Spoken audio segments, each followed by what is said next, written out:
Imagine being remembered as the creator of the most famous painting in the world, and yet, painting was only a fraction of what consumed your mind.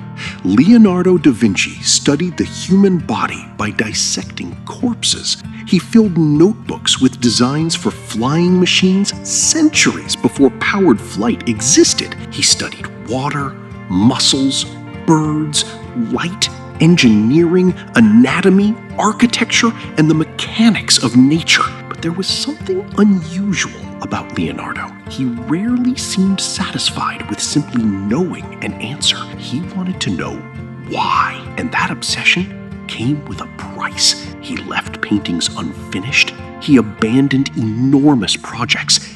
He filled thousands of pages with ideas that would never become reality. His curiosity was limitless. His lifetime was not. So how did a man who completed so little become one of the most influential minds in human history?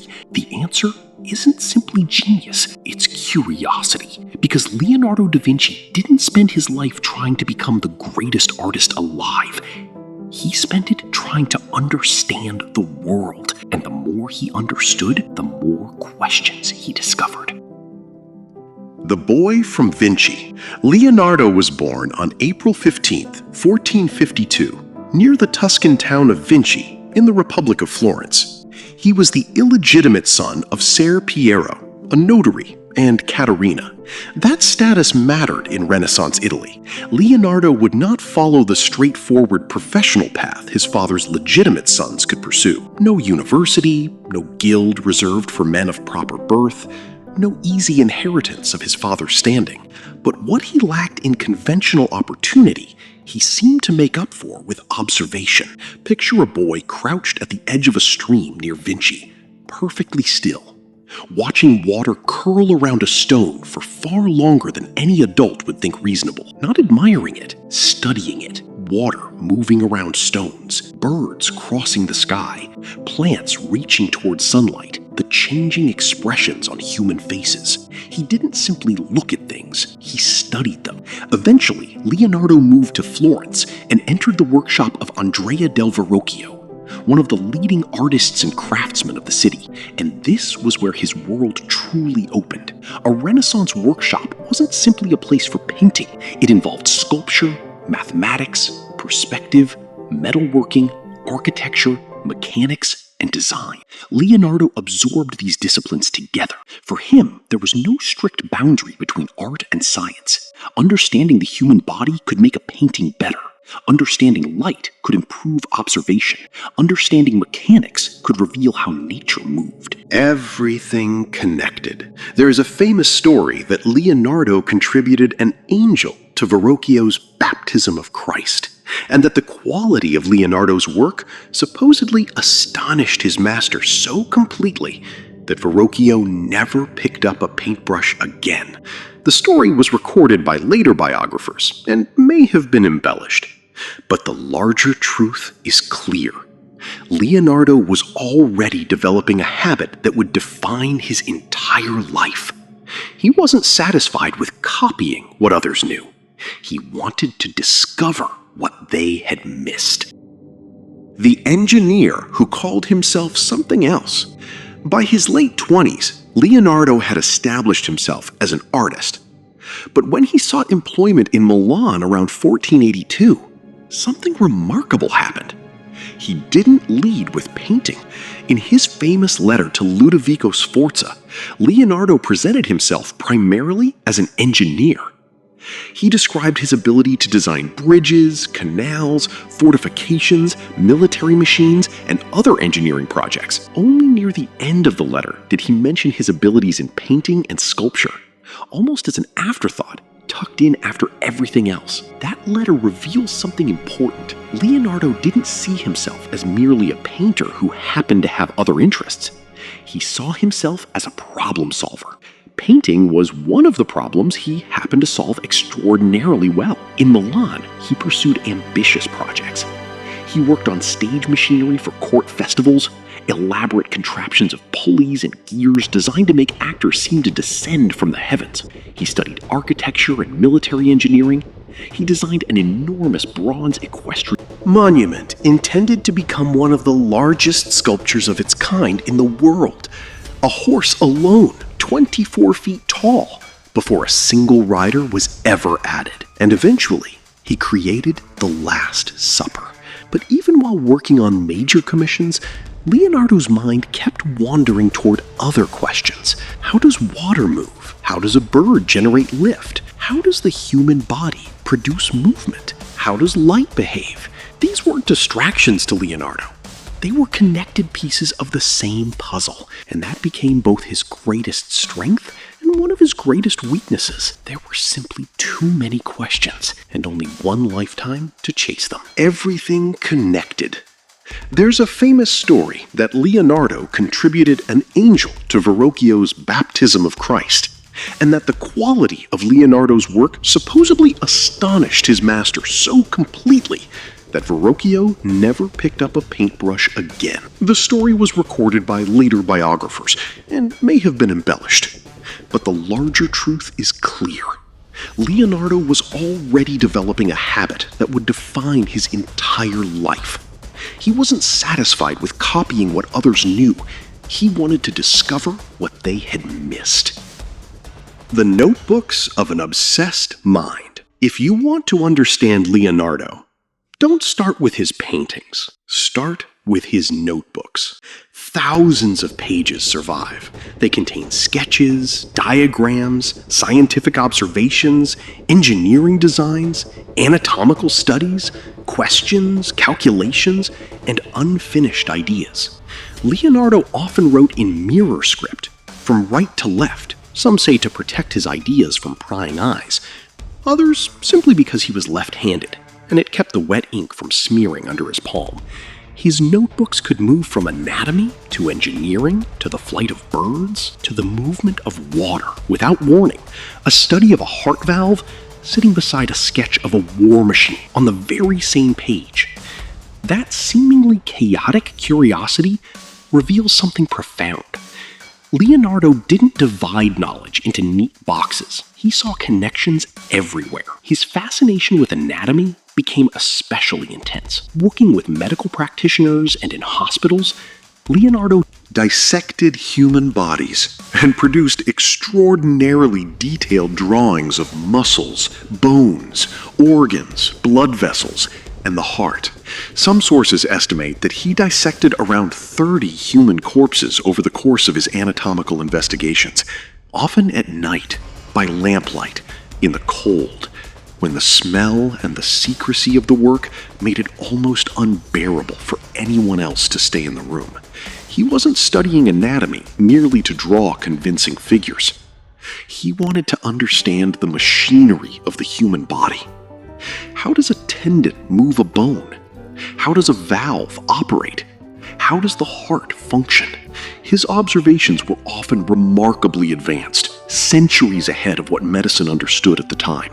But Leonardo never published his anatomical discoveries during his lifetime. His research remained hidden inside his notebooks for centuries, unread by the very doctors who could have used it. The same thing happened with his studies of flight. Leonardo watched birds. He examined their wings. He studied the movement of air. Then he designed machines inspired by what he observed. Some resembled wings. Others resembled gliders. One famous design imagined a rotating screw-like mechanism. But Leonardo never built a machine that achieved powered human flight. And that wasn't necessarily the point. The question underneath all of it was more important. Could humanity understand nature deeply enough to imitate it? For Leonardo, observation was never passive. Every observation created another question, and every question opened another door. But there was a cost. Leonardo could become so absorbed in understanding a problem that completing the final product became secondary. Patrons waited. Projects remained unfinished. Ideas multiplied faster than he could execute them. His curiosity was limitless. His time and other people's patience wasn't. The masterpieces that almost never happened. Leonardo's reputation rests on surprisingly few surviving paintings. That alone tells us something about him. He didn't work quickly. He experimented. He revised. He questioned. And he searched for effects other artists weren't even attempting. One of those techniques was sfumato, the gradual transition between light and shadow that softens edges and creates an almost atmospheric quality. The Mona Lisa became the ultimate expression of that approach. Leonardo began the portrait around 1503 and continued working on it over many years. He never seemed completely satisfied with it. He carried the painting with him through different stages of his life and eventually brought it to France. The Louvre describes the painting's distinctive presence as closely connected to Leonardo's mastery of sfumato, extremely subtle transitions of light and shadow that soften the contours of the face. And then there is the smile, perhaps the most famous smile in history. It seems to change depending on how you look at it. The expression is neither completely happy nor completely sad. It feels alive, and perhaps that's why people have spent centuries trying to explain it. But Leonardo's other great masterpiece tells an even more revealing story, The Last Supper. Leonardo wanted to capture the exact psychological moment when Jesus announced that one of the disciples would betray him.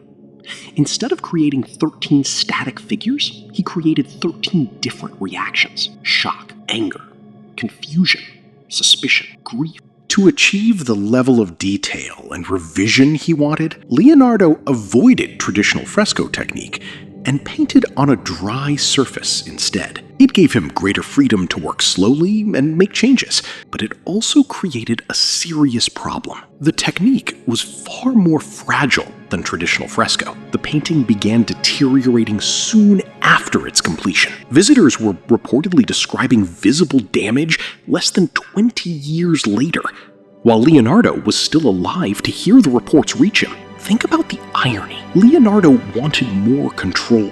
He wanted more time. He wanted to push the painting beyond the limitations of conventional technique. And that very decision helped make The Last Supper so fragile. Imagine spending years solving the psychological truth of a single moment, and then watching, from a distance, your own solution begin to disappear. Some of Leonardo's greatest works were imperfect. Some were unfinished. Some survived only through centuries of restoration, and yet they changed art forever. Perhaps perfection was never what made Leonardo extraordinary. It was his refusal to accept the first answer. The price of genius. Leonardo's life was not a straight line from success to success. Some of his greatest ambitions ended in failure. The enormous bronze horse he designed for Milan was never completed. Leonardo had spent nearly 17 years on the project, studying horse anatomy, building a full-scale clay model, working out how to cast a bronze sculpture of a size no one had attempted before. Then war came. The bronze intended for the monument was melted down and turned into cannons to defend the city instead. The great clay model stood abandoned for years, until invading French soldiers reportedly used it for archery practice. It was eventually destroyed completely. 17 years of thought gone, without a single finished statue to show for any of it. And Leonardo moved on. Political upheaval repeatedly changed the world around him. Patrons lost power, cities changed hands, projects were interrupted. Leonardo moved between Florence, Milan, Rome, and eventually France. By 1516, Leonardo was in his 60s. The French King Francis I invited him to France and gave him a residence near Amboise, along with a pension and an honored position at court, asking in return for remarkably little beyond his company and his conversation. Leonardo brought some of his most treasured paintings with him. Among them was the Mona Lisa. He had spent years with that painting. And even then, it seems he still considered it unfinished. By this point, Leonardo's physical abilities were declining. His right hand had become impaired, likely from a stroke, limiting his ability to paint. But his curiosity didn't disappear. He continued studying. He continued sketching. now mostly with his left hand. He continued filling pages with observations about water, anatomy, mechanics, and nature. The body was slowing down. The mind wasn't. And perhaps that is the most moving part of Leonardo's final years. For most of his life, he had imagined more things than he could possibly build. Now, time itself was becoming the limitation. He died at Amboise in France on May 2nd, 1519. He was 67 years old. He left behind no empire, no company, no modern laboratory. Instead, he left something far stranger: paintings, drawings, inventions that existed only on paper, and thousands of pages of questions that would survive him by centuries. Leonardo da Vinci is often described simply as a genius, but perhaps that word makes his story too easy, too clean, because genius sounds like something fixed, something you were simply born with. Leonardo's notebooks suggest something different: a mind constantly in motion, a person practicing curiosity for decades. He observed, he questioned, he experimented, he failed, he started again, he changed direction, and sometimes he simply never finished. But maybe that last part isn't a footnote to Leonardo's story. Maybe it's the point. He watched enormous projects disappear. He watched paintings deteriorate. He watched his own body gradually take away abilities he had depended on. And still, he kept asking the next question. That is what makes Leonardo's story relevant 5 centuries later. You don't have to master everything. You don't have to finish everything you begin. And you don't have to know all the answers. But you have to remain curious enough to keep looking, because something changes the moment a person stops asking, "What is this?" and starts asking, "Why does it work this way?" Leonardo asked that question. Leonardo da Vinci's story reminded you that curiosity can outlast talent, and that an unfinished life can still leave an extraordinary legacy. Subscribe to Wisdom Everflow, because history isn't only about the people who finished what they started. It's about understanding the minds that refused to stop asking why.